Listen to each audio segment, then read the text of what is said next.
Alright, so Nando V Movies is doing another collaboration, and it looks like it's going to be the last one, considering the playlist is called One Last Scene. I briefly collaborated back during the One Villainous Scene playlist, and I missed the musical one, even though I had an idea for it. But now with this, I knew I had to get a video out. I noticed when I watched the Lord of the Rings movies one time that the ending of a movie, or more specifically, ending of a movie franchise, leaves the biggest impact on me. I will always remember a fantastic film for a lot of reasons, but the ending is one of the biggest reasons. And I think that best applies to possibly my favorite film trilogy of all time, Pirates of the Caribbean, which will be the focus of this video. Now, yes, technically Pirates isn't a trilogy anymore. They made 2 more movies, but whenever I watch these movies, I just watched the first 3.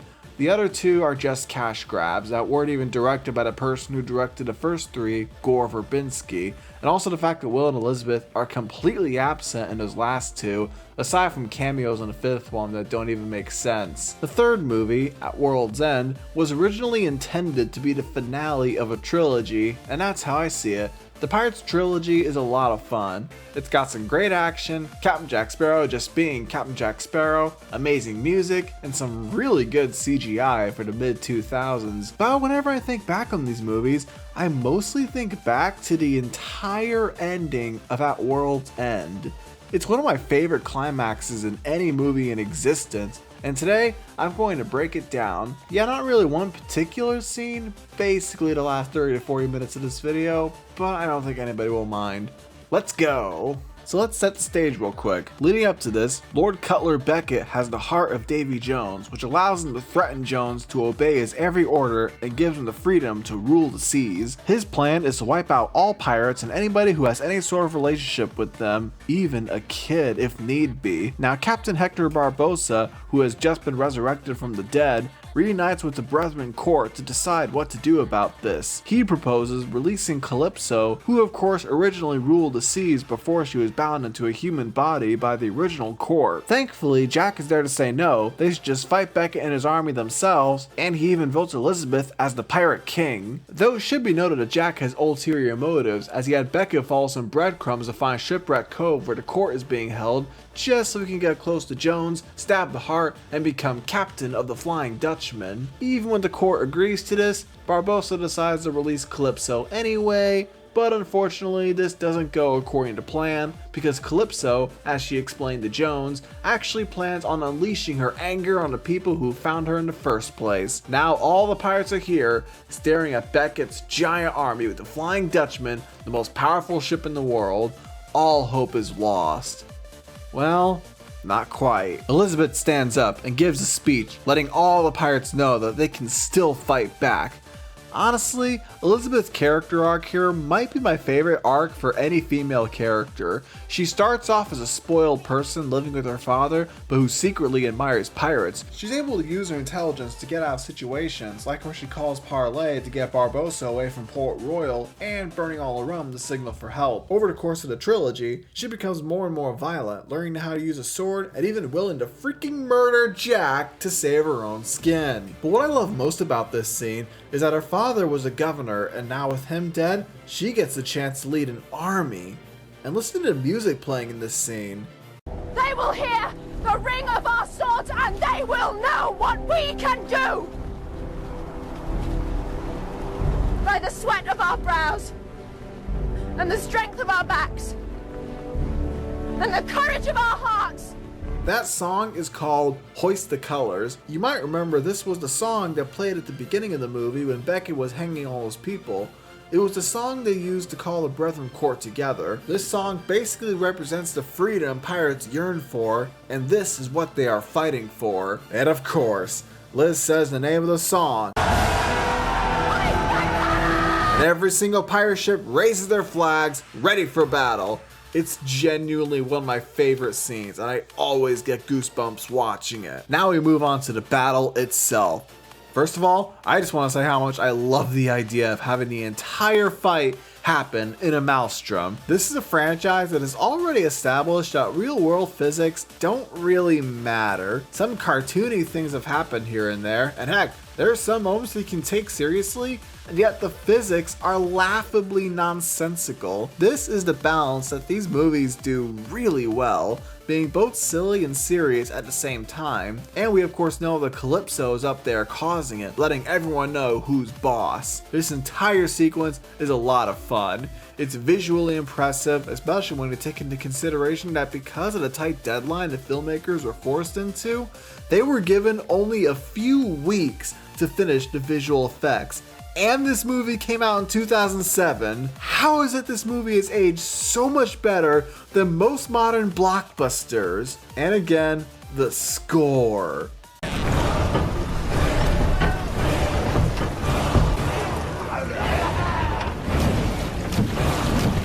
Hoist the Colors even plays again, reminding us why we are here.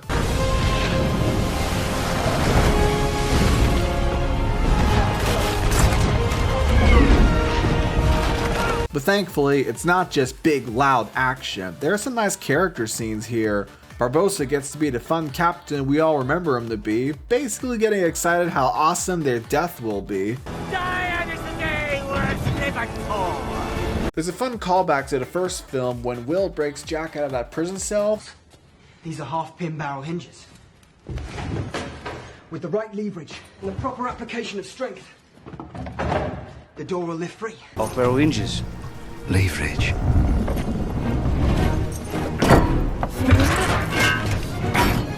Davy Jones has a scene where he finally breaks free from Beckett's rule with a pretty gruesome death for a Disney movie. Remember these guys from the first film? Well, they're back and they're still too distracted arguing with each other instead of guarding the thing they're supposed to be guarding. Jack and Davy have an epic sword fight while standing over the sails, which makes no sense physically but looks awesome nonetheless. Will and Elizabeth finally get married here after this had been delayed for so long. In fact, before I watched these movies for the first time, I remember hearing the idea of them getting married in the middle of a battlefield, and I thought that was ridiculous.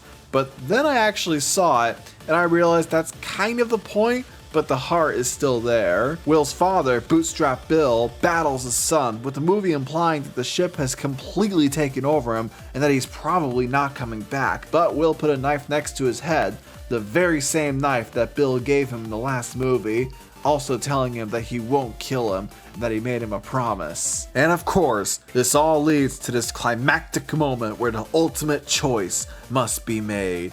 Jack is finally able to hold the heart of Davy Jones in his hand with a sword over it, the same sword that Jones broke earlier but is still useful here. Jack now has the chance to become captain of the Flying Dutchman and become immortal. But then...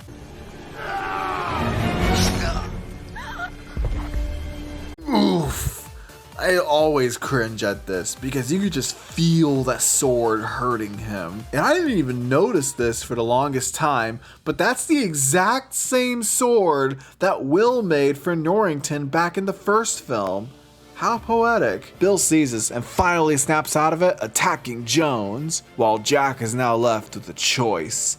Stab the heart and allow Will to die, or possibly use this magic that can make you immortal to save his friend. Jack Sparrow before this has been a selfish brat, caring only for himself, betraying anyone, even people he made deals with, just to further his own interests. Becoming immortal, even though being captain of the ship means you have to help the dead souls reach the afterlife, and he doesn't seem to care about that, is possibly the most selfish choice he could ever make. Thankfully, his dad was there to teach him a lesson. You've seen it all, done it all. You survived.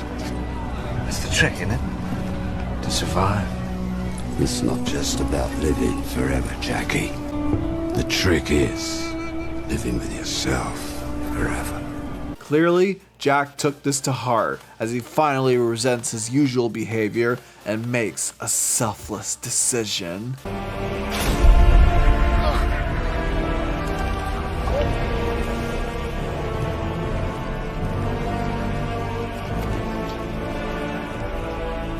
Perfection.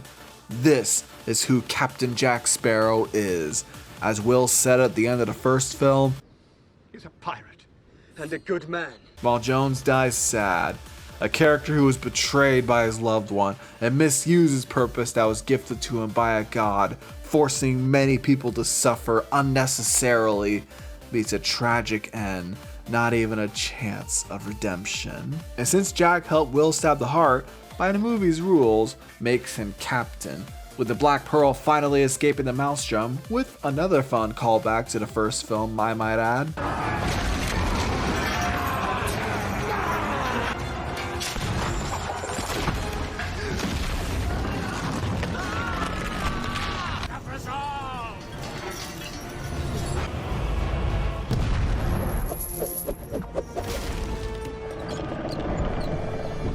And the Dutchman going down into it, Jack and Liz are forced to escape, leaving Will to his fate. The storm dies down and the Dutchman is underwater, but the battle isn't quite over yet, as they still have Beckett to deal with.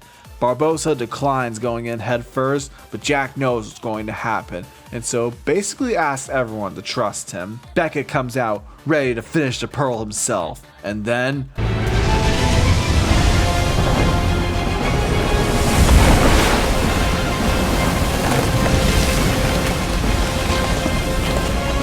Never thought you'd be happy to see the Dutchman, were you? Will's captain now. The curse that Jones put on the ship is broken, and everyone fires on Beckett. The music swells, the ship begins blowing apart, and what are Beckett's last words? It's just... Despite the fact that he has cannons on both sides of the ship, there's no point now, as his enemy now has control of the Dutchman. All hope of winning the rule of seas is lost. And this scene is kind of sad, as much as it is satisfying to see the villain of the last two movies go down in burning flames. The day is saved and all the pirates celebrate. This will be a day long remembered. It's happy, but there's still some tragedy here as well. Because, unfortunately, Will now has to guide souls to the afterlife. He will not be able to walk on land for the next 10 years, meaning this is the last time he will see his newly wedded wife for a decade. The two have a final night together, with Will even giving Liz the chest that contains his heart, asking her to keep it safe. And this moment right here is pure cinema, by the way.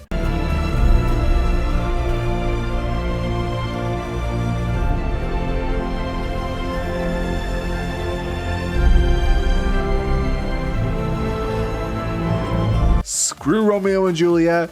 This is a true tragic ending to a love story. Will has loved Elizabeth since he first met her and has been wanting to be with her for so long, and is the reason why he ultimately set out to sea in the first place. But since his father was a pirate, he ultimately became one as well, and his trust with Liz is sort of rocky at times, but the love between them is still strong. He will return after his 10 years are up. We also have a pretty fun ending for Jack, where he basically ends where he started.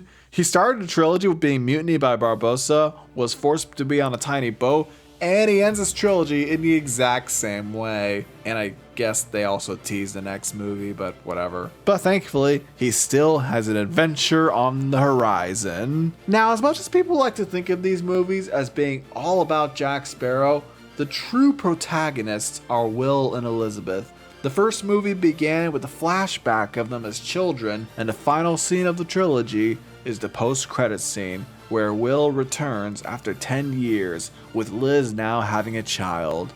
Incredible. And that is the entire ending of Pirates of the Caribbean at World's End. It's a flawed movie, sure. Maybe it's a little too long, and maybe it's a little too convoluted, but whenever it gets to the ending, I am fully on board, and I'm reminded why I love these movies. And also reminds me why I don't like the other two films, mostly Dead Men Tell No Tales, which seems to imply that Will abused his job in The Dutchman just like Jones, so his son had to save him, and all that was done just to have him reunite with Elizabeth again, while also not addressing who will be the captain of the Dutchman now and guide all the dead souls if Will is gone. You can just tell the writers for that movie did not pay attention to the previous movies whatsoever. And also, I guess Davy Jones is still alive or something? Sure, whatever. Oh, and Jack is basically not the same character anymore. Oh well, just like with the Star Wars sequel trilogy, this movie isn't canon in my head, so I don't have to think about it, and I don't think it'll take away how I feel about the ending of this movie. It's still fantastic. It's one of my favorite endings of any movie ever, and that is my one last scene.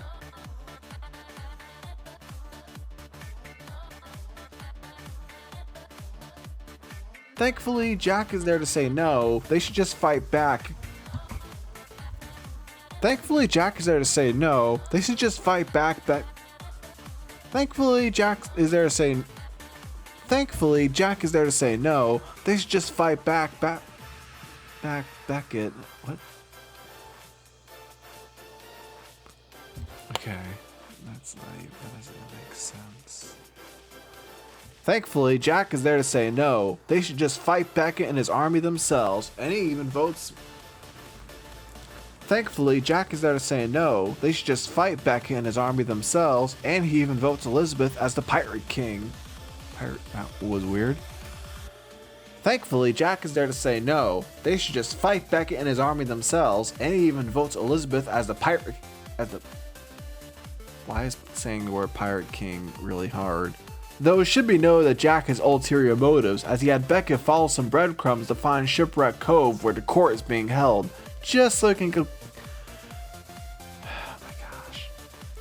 Why do I make these sentences so darn long? Though it should be noted that Jack has ulterior motives, as he had Beckett follow some breadcrumbs to find Shipwreck Cove where the court is being held, just so he can get close to Jack, stab the heart, and become captain of.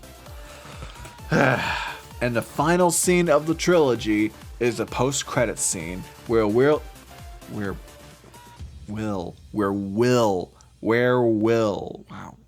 Let's try to say that 5 times fast.